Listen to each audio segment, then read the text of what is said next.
आं गिबियावनो 2023 मायथाइनि बे जोंनि जोंलारि आफाद मार्केट कमप्लेक्सनि जि बानजायनायाव लटारि खेला जोङो होनो लादोंमोन। दा जोंहा बेवहाय आङो गिबियावनो नोंथांनि मिडियानि बड'लेण्ड बुब्लि बे मिडियानि गेजेरजों आं बेखौनो नोंथांमोननि गेजेराव फोरमायनो सानदोंदि जोङो देग्लाय जों बोसोरब्रै जाबाय। गिबियाव जोङो 2020 मायथाइनिफ्रायनो स्टार्टिं खालामदोंमोन जोंनि बे फालांगियारि मार्केट कमप्लेक्स कमार्स कमिटिया। गतिके जों दिनै 2023 मायथाइनि 1 जानुवारि बे खेलाखौ जोङो रायजोनि अननायाव जों मोजाङै खुंफुंलांनो हाबाय। बिनि थाखाय जोङो जोबोद गोजोननाय थाबाय। दा जोंनिया देग्लाय बोसोराव जोङो बुकनि प्राइज होनाय जादों। सेथि प्राइज, नैथि प्राइज, थामथि प्राइज। सेथि प्राइजआव जोंहा दङमोन ग्लेमार। दा बेबो इतिमধ্যे जोंनिया जानानै थांबाय।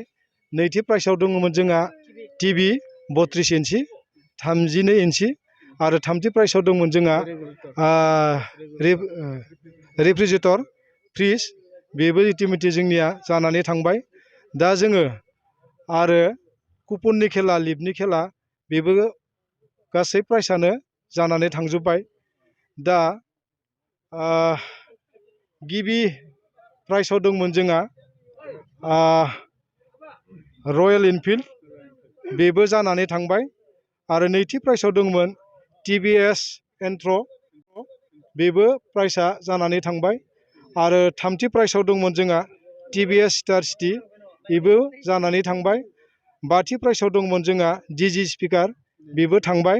आरो दथि प्राइजआव दंमोन जोंनिया इ रिक्सा। बे कुपननि गासै नाम्बार। दा आङो बुकनि नाम्बारखौ नोंथांमोननि गेजेराव मिडियानि गेजेरजों आङो फोरमायहरनो सानदों। फार्स्ट प्राइजआव दङ बुक नाम्बारा 3873। नैथि प्राइजआव दङ 3856। थामथि प्राइजआव दङ 2326। बे जाबाय बुक खेला। आरो जोंनिया जाहैबाय कुपननि खेला। बे कुपन खेलाया बेबो जानानै थांबाय। दा जोङो फार्स्ट प्राइजआव दङ जोंनिया कुपन खेलाया। फार्स्ट प्राइजआव दंमोन जोंहा रयेल एनफिल्ड। बिनि नाम्बारखौबो आं नोंथांमोननि मिडियानि गेजेरजों फोरमायनो सानदों। गिबि प्राइजआव दङ जोंनिया 48825। आरो नैथि प्राइजआव दङ टिभिएस एन्ट्र, बे जाहैबाय 21144। आरो थामथि प्राइजआव दङ 25264। ब्रैथि प्राइजआव दङ 16307। बाथि प्राइजआव दङ 21465। दथि प्राइजआव जोबथि प्राइज, बेयो जाहैबाय 14568। बेखिनियानोमोन जोंनि जोंलारि आफादनि 2023 मायथाइनि 1 जानुवारियाव जानाय बे खेलायानि गासै प्राइजआ। दिनैनि बे मिडियानि गेजेरजों आङो गासै रायजो राजानि गेजेराव फोरमायहरोदि नोंथांमोना जोंनि जोंलारि आफादनि जि लटारि खेला होनो लानाय बे खेलाखौ जोङो रायजो राजानि सहाय सहयोग मोननानै जोङो मोजां खुंफुंलांनो हाबाय। बिनि थाखाय आङो गासै रायजो राजानिसिम अराय गोजोननाय साबायखर बावहरनाय थाबाय। मुलुगा मोनसे गेलेथिलि।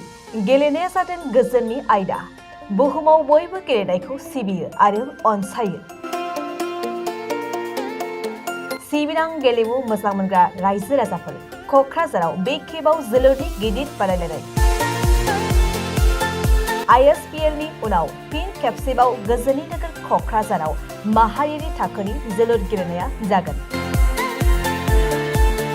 अल India Football Federation, Assam Football Association आरो बिटिआर सरकारा जथायै बानजायनायाव 28 डिसेम्बरनिफ्राय 5 जानुवारिसिम बिटिआरनि बिखा क'क्राझाराव 76थि नेशनेल फुटबल चेम्पियनशिप फर हिर' सन्तोष ट्रफी 2022-23 ग्रुप 3 नि गेलेनायखौ खुंफुंगोन।